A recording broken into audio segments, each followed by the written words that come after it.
Harrison Barnes, you're listening to 3-Point Conversion.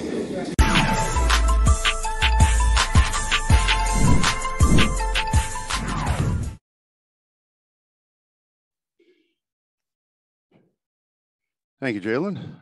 Questions for Jaylen this morning?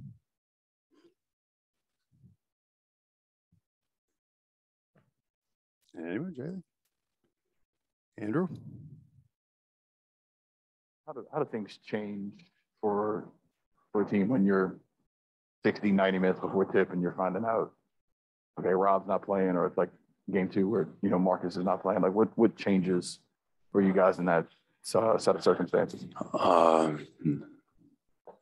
mean, a lot changes in terms of one of our players being out, but in terms of mindset, I don't think a lot changes. I mean, it's still a playoff game. Still got to do your job. Obviously, you would like to have, one of your starters or out there who you depend on. But if they're not, you can't change your mindset, or you can't give any less effort or anything. You got to come out and still do your job at the end of the day.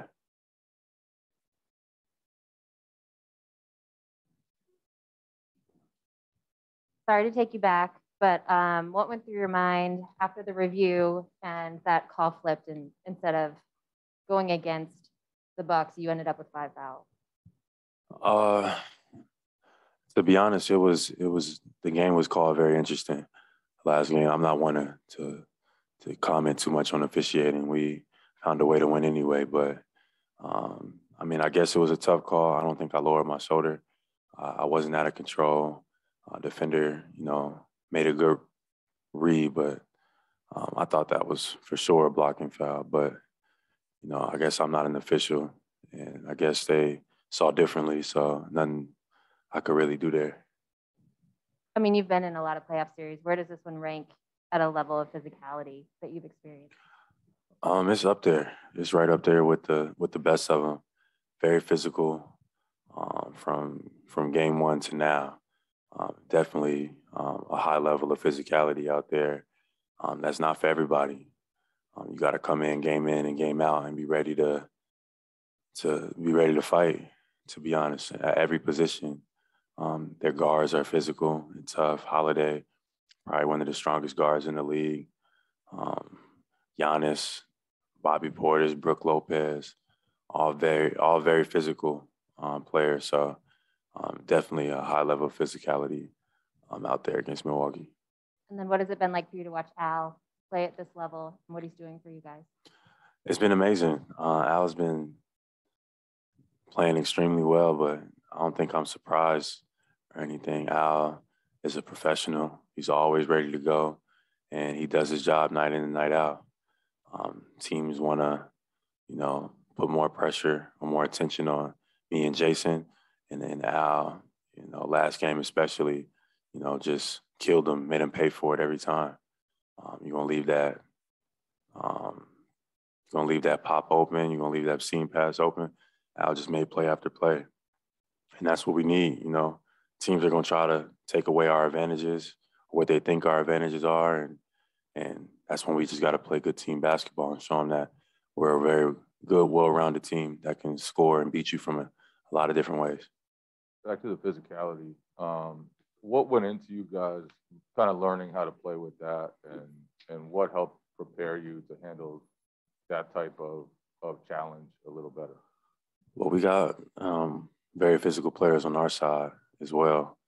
Marcus, Rob, JT, Al, myself are all, physical guys in our position. So it's nothing new for us.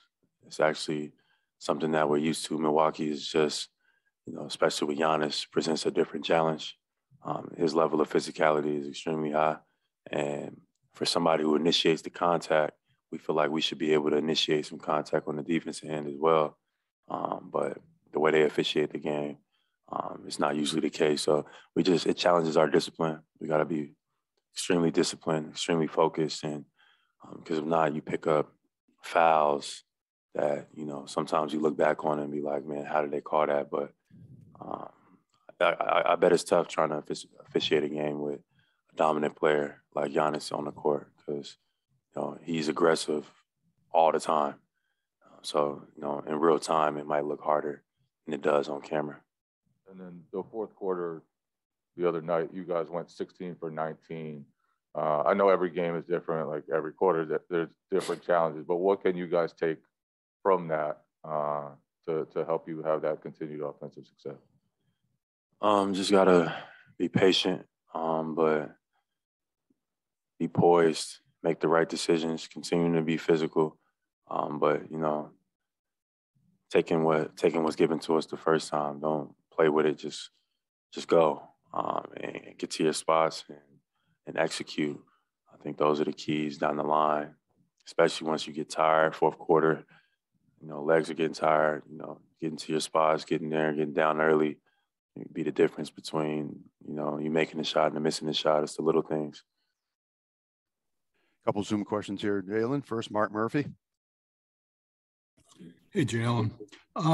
In playoff series, adjustments really come to the forefront, how you move from one game to the next.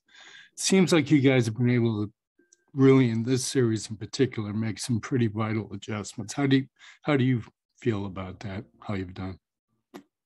That's the playoffs, being able to adjust and adapt. And it sometimes isn't big things, sometimes it's little things, and those make the biggest difference. So just being able to have smart players, experienced players that can do multiple things.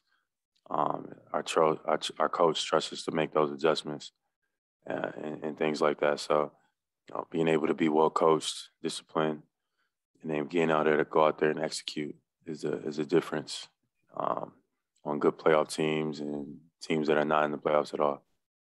Dan Roach. Hi, Jaylen. Just a thought on the team's mindset coming into tonight. Now that you've got a 2-2 and your confidence level coming in as a team to this one. Same mindset. Come out, execute, defend, be physical, and execute the game plan. Come out, protect home court, and find another way to get another win. Same mindset. Bobby Manning. Jaylen, you talk about adapting to how the game's getting called and you guys want to draw contact and you might not always be allowed to. When you're going through foul trouble in a game like that last one, how do you just kind of adjust to how the game's being called and what you can and can't do? It's tough. You do the best you can. I'm not used to being in foul trouble. I can't. I don't even remember the last time I might have been in foul trouble to that level. But you just do the best you can. You want to still maintain a level of aggression on defense. But at the same time, you want to, be careful because you don't want to not be in the game and not be able to help your team. So you just try to find a healthy balance. And the last game was tough. But, we didn't lose faith. I didn't lose faith. My team, they came out, executed, played big down the stretch. Bought me some time. I was able to get back into the game and help us close it out. So just playing Celtic basketball is what it comes down to. And we got a lot of different ways we can win games. We just got to come out, accept the challenge physically from Milwaukee and come out and execute. That's what it comes down to. Final question is from Jonathan Hall. Hey, Jaylen, good morning. Thanks for taking the question. Larry Bird once said game fives are so important, so pivotal. I think statistics show that in the NBA, the team that wins game five goes on to win the series like some amazing amount of time, 75, 80%. Is that on your mind at all? I know you said same mindset, but this one is a big one. In the playoffs, you can make a case every game is a big one. It feels like every game seems pivotal. I understand your point. Game five is the best of three, and it's the first game. I understand that as well, but every game is a big game in the playoffs. So you just got to come out and protect home court and do our jobs. At the end of the day, we don't need to overthink it or underthink it. Just got to come out and do what we do best. Wrap it up right there. Thank you, Jaylen. Thanks, Jeff.